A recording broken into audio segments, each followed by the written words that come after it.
Battalion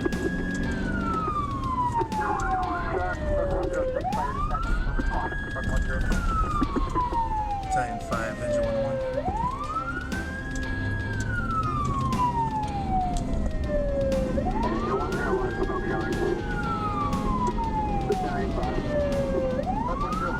Truck 106, Battalion 7, show you're responding on the MPT for dispatch. They're asking for you.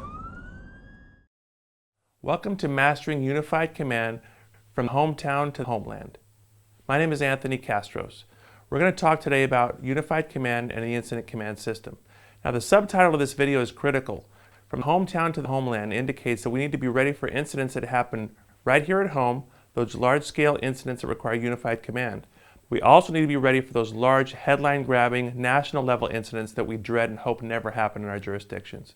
So we hope this video helps you and gives you the tools to be successful in either one of these unified types of incidents. First, we're going to talk to industry experts from around the country and their perspective on emergency response today. Why is it important for us to look at this from an all-risk unified approach? Second, we're going to talk to you about the tools and the makeup of emergency response and the tools available to you from a global perspective. For example, if you pull up as a first responder in a large-scale incident, what should you be thinking downstream and what tools are available to you? Also, how is the local, state, and federal system connected? Third, we're going to actually conduct some exercises so you can see the tools that you learn actually applied.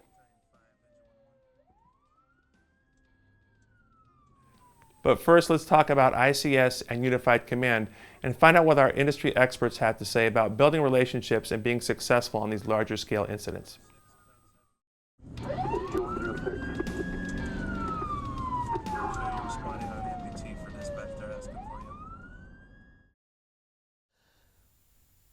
The role of firefighters and police when it comes to national security is pretty basic. They are the front lines.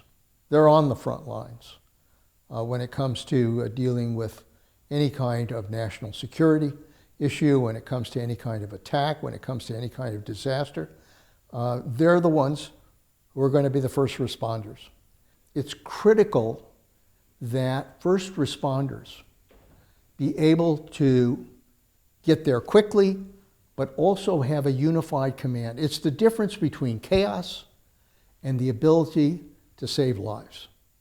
And so for that reason, having a unified command, having communications that basically bring everybody together, taking those basic steps to say when there is a crisis, when we have to respond, people will know where they have to be and what they have to do. That is the difference between whether or not we can save people or lose their lives. And so for that reason, I just think it's incumbent on police and fire departments to work together to establish the best collaboration possible when dealing with a crisis. That is critical to the safety of the American people. Well, the incident command system is a tried and true, incident structure system that has been proven to organize a response out of a chaotic situation. And I've managed many incidents. I've been an incident commander, and I could tell you that it's that format, the structure, and the protocols that are set forth in ICS that allow us to take all these disparate events taking place in front of us and organize it into a more unified and collaborative way to approach the mitigation of the incident. The other thing is that it also ensures for adequate communication across all levels and up and down, both vertically and horizontally, and it ensures for the safety of our responders when we're out in the field. It gives you that documentation as you move forward for after action to better learn so you can do better in the future. It allows you to set objectives and priorities through the period of the time that you're dealing with an incident, through an incident action plan. And those objectives really can help an incident commander determine what is it that he or she has to do, where have they been, how much has been accomplished, and what yet needs to be done. So when you do resource allocation, that command structure really focuses on how to best utilize the resources you have, what resources you need to call on, so that you're just not saying, hey, send me the cavalry. You can specifically ask for, request the kind of resources you're going to need to specifically mitigate your incident. Basically, the incident command system is made up to be familiar with your counterparts. So if you couple the consistent training along with familiarity with your fellow public safety counterparts, you've got a win-win situation. That two-prong litmus test is a recipe for good things.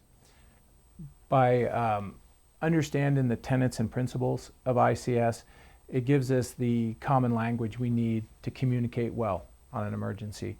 And staying within the disciplines of span of control, chain of command, unified command, having a singular incident commander, that's really, like Chief Summers said earlier, going to set the tone for the whole operation.